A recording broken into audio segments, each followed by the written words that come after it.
Okay, ready? We're in Redwall. We're in book one, or part one, chapter 7.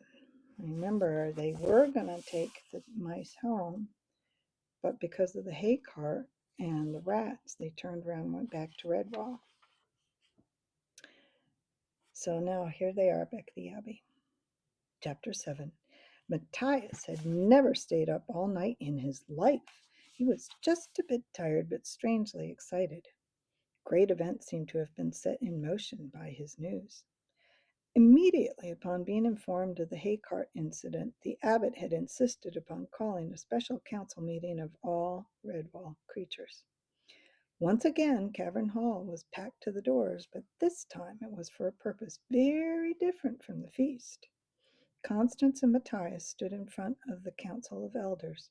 All about them was a hum of whispers and muttering.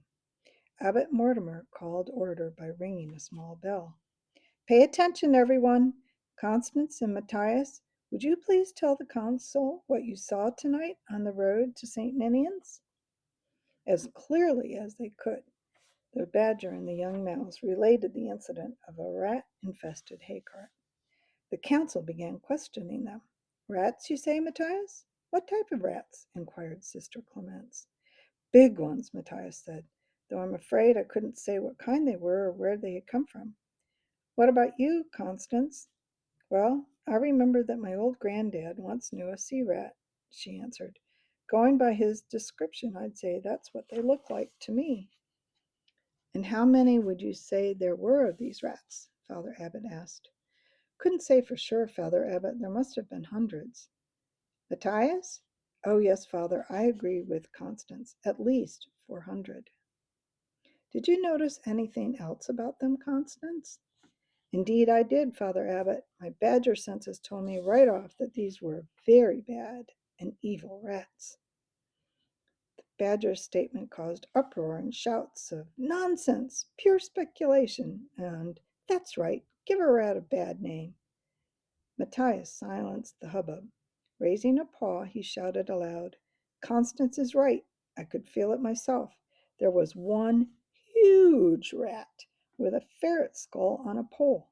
I got a good look at him. It was like seeing some horrible monster."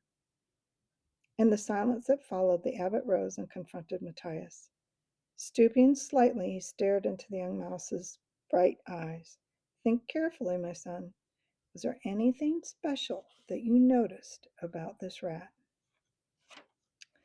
Matthias thought for a moment. "He was much bigger than the others, Father."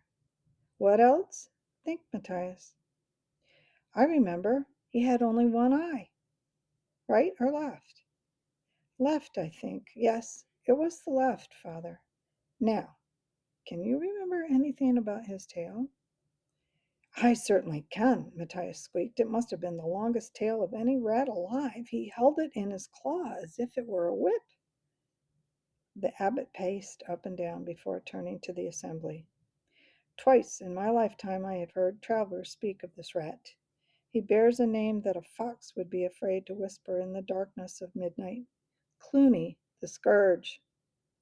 A deathly hush fell upon the creatures in Cavern Hole. Cluny the scourge? Surely not. He was only some kind of folk legend, a warning used by mothers when youngsters were fractious or disobedient. "Go to sleep or Cluny'll get you." "Eat up your dinner or Cluny will come."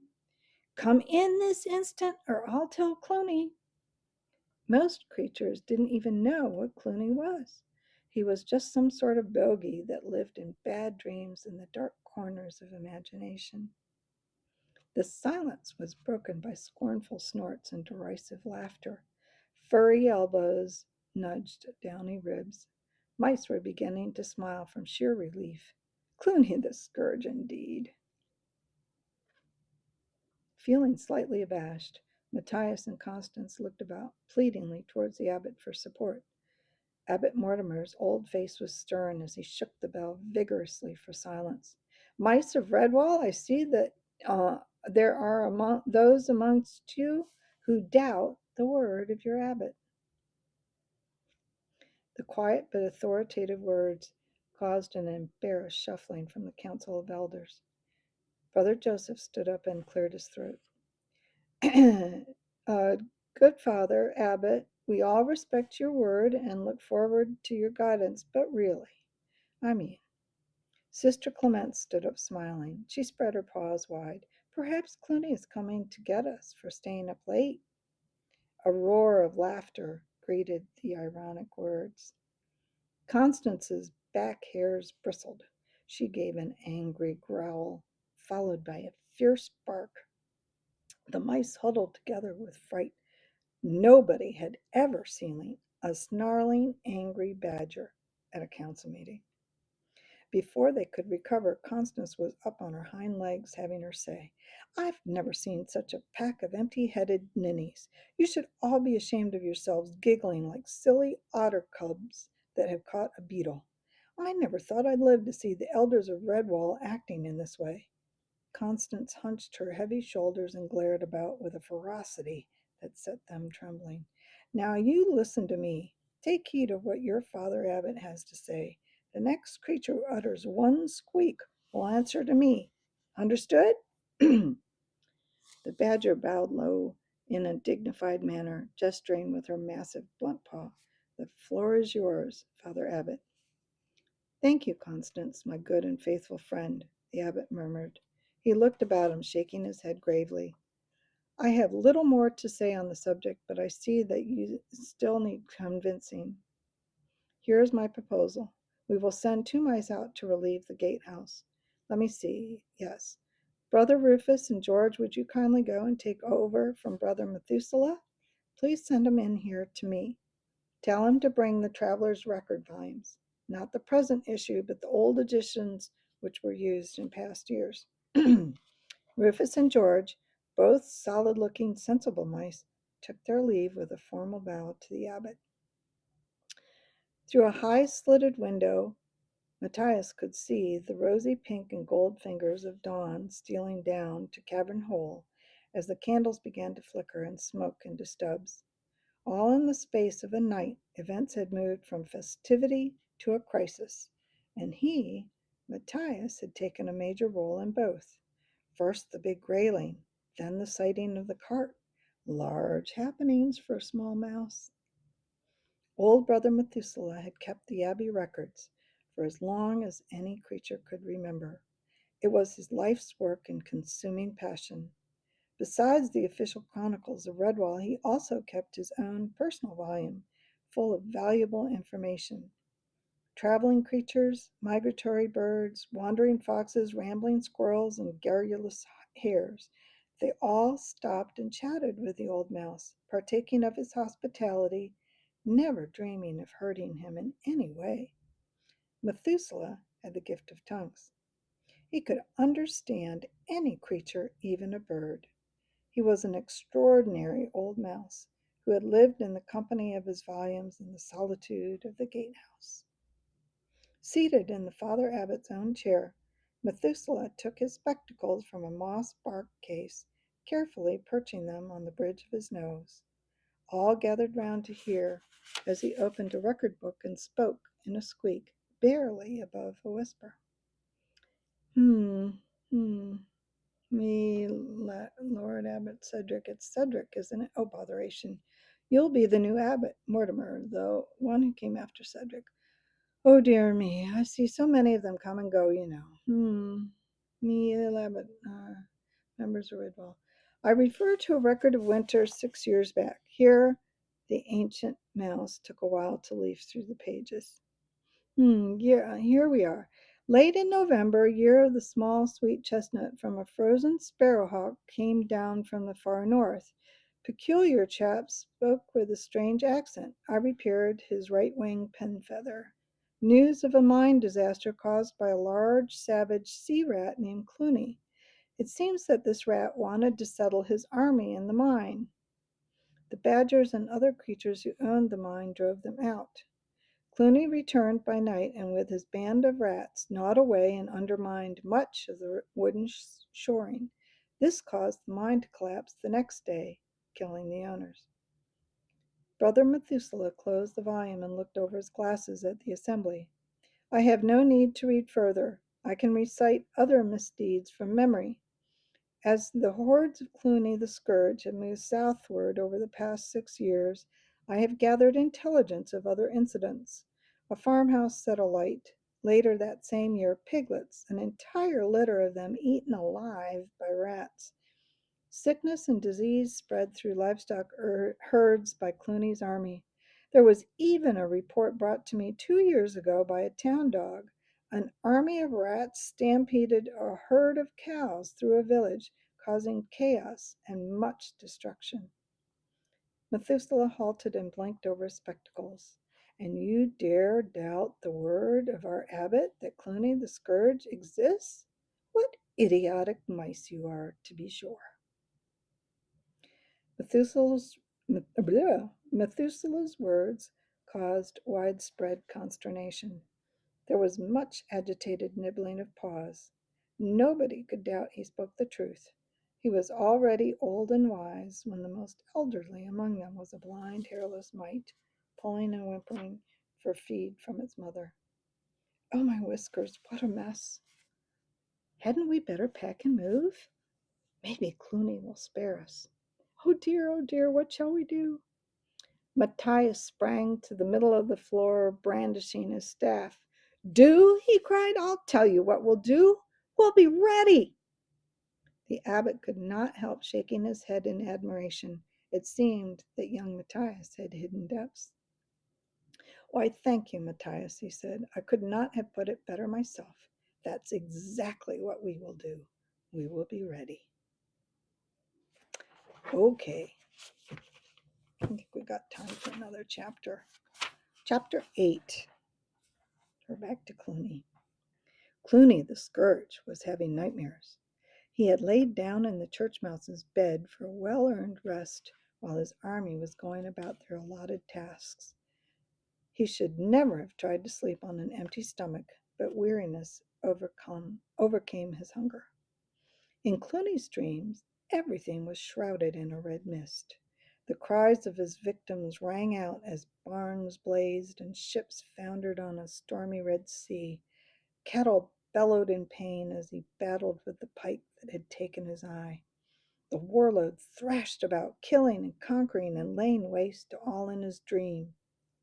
Then a phantom figure appeared. At first it seemed a small thing, a mouse in fact, dressed in a long hooded robe. Cluny did not relish meeting with it. He could not tell why, but the mouse kept getting closer to him. For the first time in his life, he turned and ran. Cluny went like a bat out of hell. Glancing back, he saw all the carnage, death, and misery he had caused in his career. The big rat laughed insanely and ran faster, on, past scenes of desolation and destruction reached by him. Cluny the Scourge. Floated through the red mist, he could still see the strange mouse hard on his heels.